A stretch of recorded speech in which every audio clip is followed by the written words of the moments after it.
Et salut tout le monde, j'espère que vous allez bien. Moi ça va pas mal aujourd'hui, on se retrouve pour une nouvelle vidéo. Aujourd'hui je vais vous parler de Vestron parce que j'ai quelques nouveautés de chez Vestron. Et il fallait vraiment que j'en fasse une vidéo. Je n'ai pas encore tout lu, mais je vais pouvoir commencer un petit peu à en discuter aussi avec vous. Et je ferai d'autres vidéos par la suite si vraiment ça vous intéresse.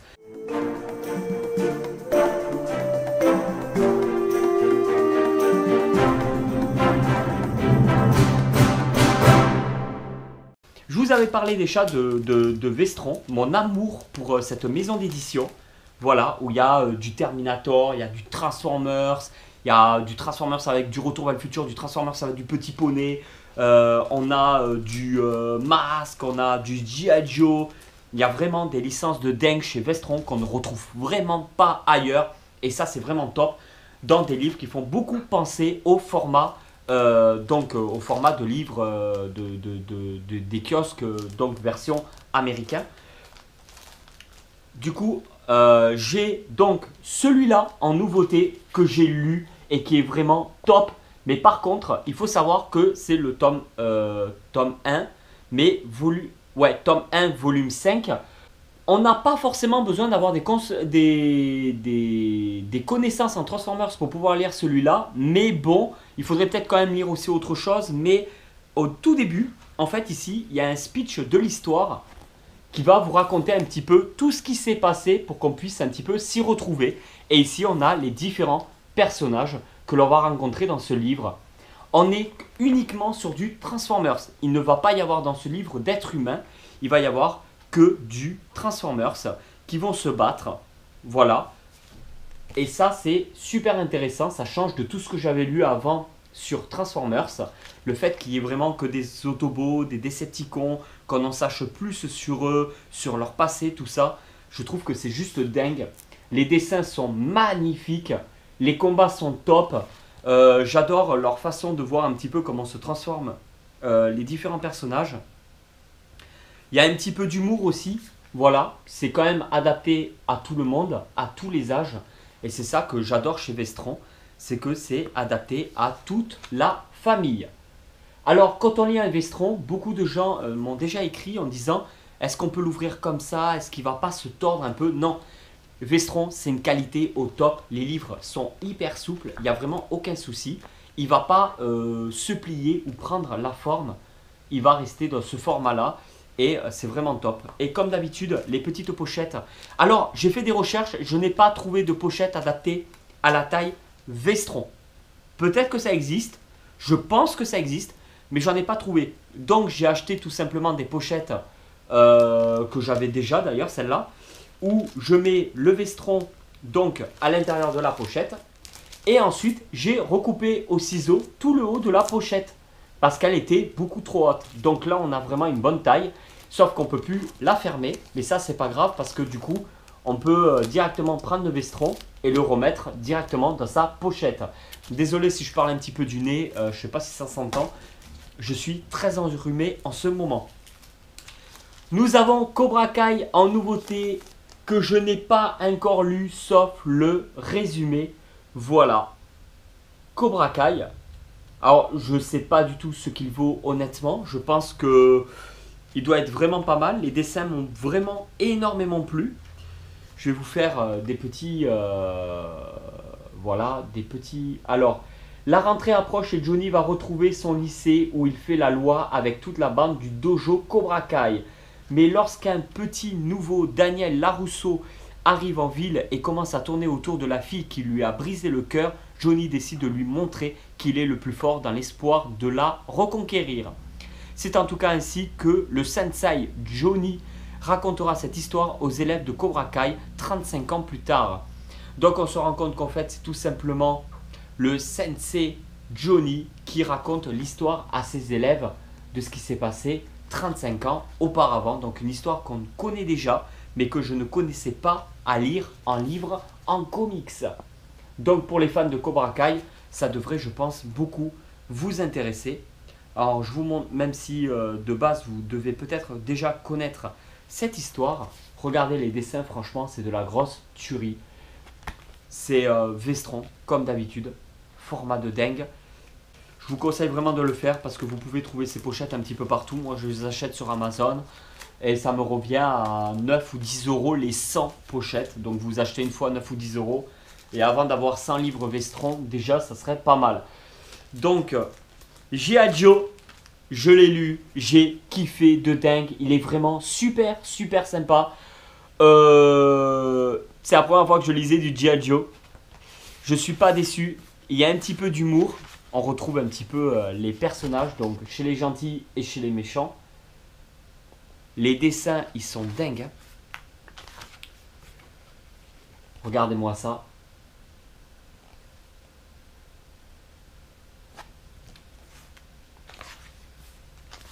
En gros, il y a potentiellement un trésor dans des conteneurs qui se trouvent dans la mer. Et du coup, il y a les gentils ainsi que les méchants qui entreprennent chacun de leur côté donc une expédition pour aller chercher les conteneurs et tout l'argent qui se trouve dedans. Ça, c'est un résumé bref que je vous le fais moi comme ça à l'arrache pour pas vous spoil du tout et pour vous expliquer un petit peu en quoi consiste cette histoire. Et j'adore, franchement, c'est terrible. Alors, il y a des dessins juste de dingue. Hein. Regardez avec le conteneur et tout dans l'eau. Voilà. G.I. Joe, ça se suffit à lui-même. Il n'y a pas besoin d'avoir lu autre chose pour pouvoir apprécier et comprendre à sa juste valeur ce livre. Merci Vestron de proposer des licences de dingue comme cela. Ensuite, alors celui-là, je l'ai lu et j'ai beaucoup aimé. Pour l'instant, il n'y a que Cobra Kai que j'ai pas lu. Hein. Bon, après, je vous avais déjà parlé de Godzilla. Et j'ai un nouveau Godzilla que j'ai lu et que j'ai adoré encore plus que le premier. Parce que là, ça rassemble... Alors, il va falloir que je vous explique. Déjà, regardez-moi cette couverture ultra japonaise. Je ne sais pas si ça se dit comme ça. Regardez-moi ça. Il n'y a pas besoin d'avoir lu autre chose de Godzilla pour pouvoir apprécier ce livre. Pareil, à sa juste valeur et de pouvoir tout comprendre correctement. En fait, on va se retrouver à différentes époques dans le monde avec plusieurs histoires qui se suivent, l'air de rien quand même, un minimum. On a plusieurs histoires donc de Godzilla à travers les âges, à travers le temps, dans l'histoire. Voilà, on va avoir du Godzilla qui va se battre avec du Zeus, par exemple, pour vous donner une idée de la mythologie grecque et tout. On va avoir plusieurs Godzilla comme ça, différents. Et de voir ça dans plusieurs histoires avec des dessins juste dingues, toujours des dessinateurs différents, des styles de dessin totalement différents, réunis dans un seul bouquin. Regardez ça. Alors moi, vous savez à quel point je suis fan de Godzilla. Ce livre qui fait hyper japonais. J'adore. Alors là, il y a vraiment, comparé au premier, où on savoure les images, mais c'est une BD plutôt muette, où il n'y avait pas de quoi lire. Là, on se retrouve vraiment avec des histoires et beaucoup de lecture. Ce livre, c'est la grande surprise pour moi de ces dernières semaines. C'est ce que j'ai préféré lire chez Vestron ces derniers temps. Ça a été pour moi vraiment quelque chose de super sympa. Comme je vous l'ai dit, il y a plusieurs dessins différents. Donc on aime ou on n'aime pas, mais ça se prête aux différentes histoires. Et le style de dessin en fait est tout à fait approprié aux différentes histoires. On a aussi du dinosaure parce qu'on a aussi ce côté Godzilla dans un univers jurassique.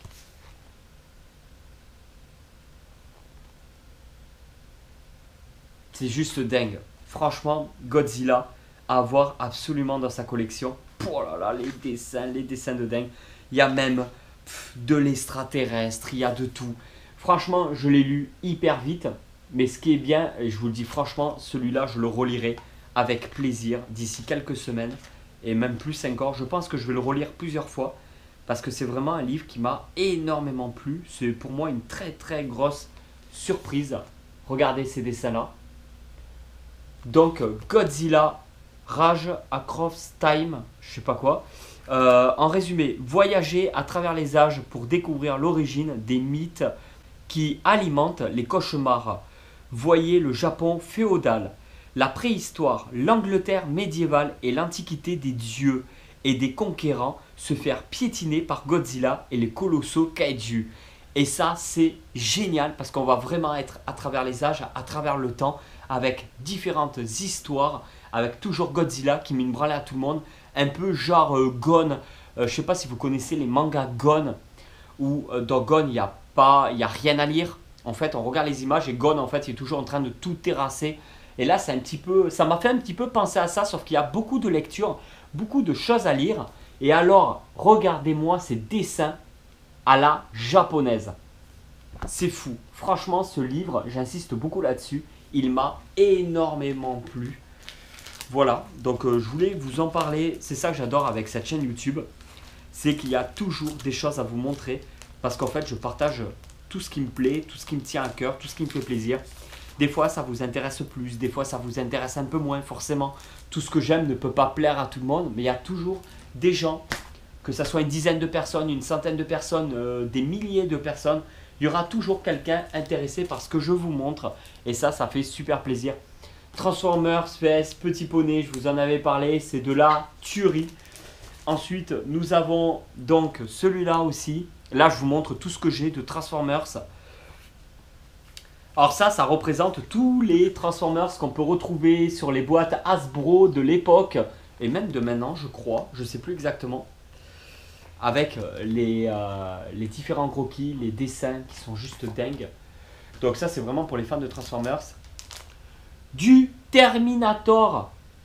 Voilà, que j'avais adoré. Et un de mes préférés aussi. Je crois que là, parmi tous mes préférés Vestron, on a...